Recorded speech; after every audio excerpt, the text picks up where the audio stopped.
Hello, my name is Ruth Powell and I work for the Public Participation Network.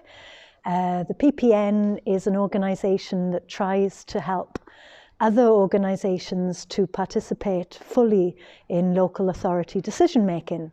So to that end, we have about 20 seats on strategic policy committees within Dublin City Council, and anyone who's a member of the PPN can join those SPCs, those strategic policy committees.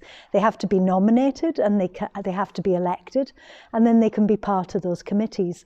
The committees are on a wide range of different topics such as traffic and transport, finance, the climate, housing, planning and urban form. We have about 800 groups in the PPN altogether, and so obviously they all can't be on the different committees.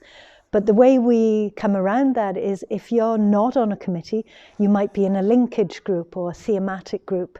So if you're interested in traffic and transport, you might be a representative on the traffic and transport SPC, or it might be better for you to be in the traffic and transport linkage group.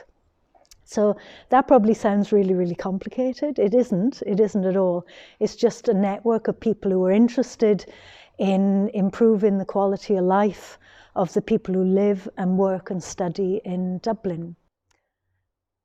Hello, I am Beatriz. I am the support worker of Dublin City Public Participation Network.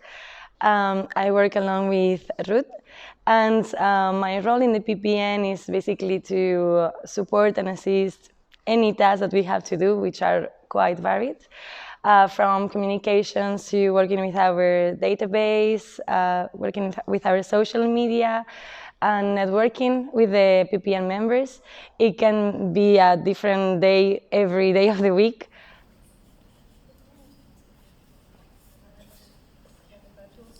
So one of my responsibilities in my role is to lead and push forward a migrant thematic group.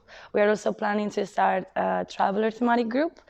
So the purpose of these groups are to have representatives of organizations working in these fields of multiculturality, migration, asylum seekers or refugees together to discuss different issues related to this theme and have their voices heard.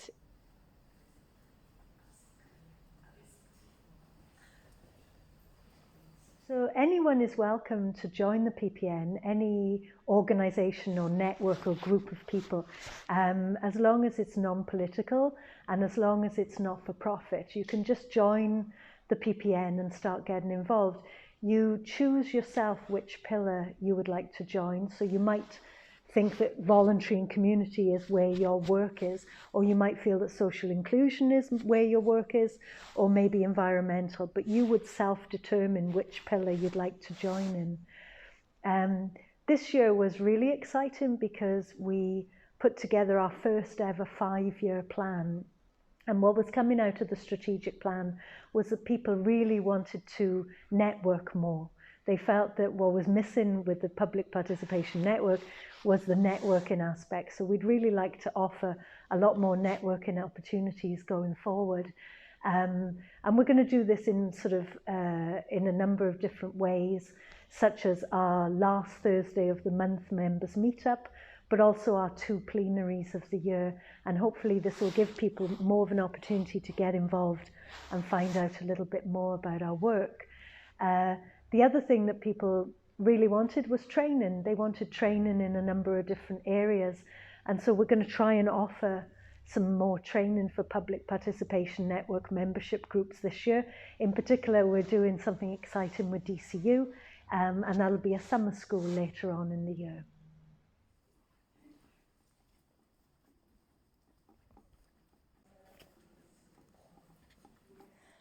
One of the goals at the moment of the PPN is to try and strengthen its communication channels with the members to make sure that everybody knows what is going on and the ways that the members can benefit from being in the PPN and the ways that the PPN can benefit from having organizations as a member. So in order to do so, we're trying to share everything that we're doing and everything that the members are doing in our social media channels, which are Twitter and Facebook. And we encourage everybody to share with us every initiative they are part of or that they are starting so that we can share it with the broader network.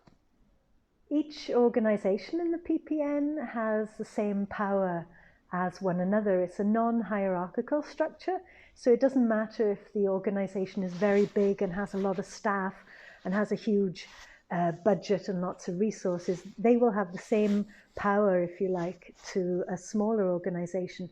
And what we mean by this is whenever a seat is being nominated or there are elections, each organisation has one vote. So it's the same across the PPN. We have a secretariat of 9 people, so that's 3 people from the voluntary and community pillar, 3 people from the social inclusion pillar, and 3 people from the environmental pillar. And they form the secretariat, and they are like the board. They make the decisions of the PPN, and they administer the work of the PPN. They take their guidance and their direction from the wider PPN, but they are the ones that actually form the work and make the activities happen. And then myself and Beatrice, we administer the direction and the guidance of the Secretariat of the PPN. Each pillar has its own themes, if you like, or it has its own structure within. Our environmental pillar is one of the smallest pillar in terms of numbers, but in terms of what they get done is really quite impressive. And equally, the social inclusion pillar and the voluntary and community pillar, they're strong pillars, and the PPN as a whole has a huge amount of potential. And what we're really hoping for 2022 is that Beatrice and I and the Secretariat, we can really help each organisation reach its full capacity and reach its full power within the PPN. Something that I would never want to, but I'm like,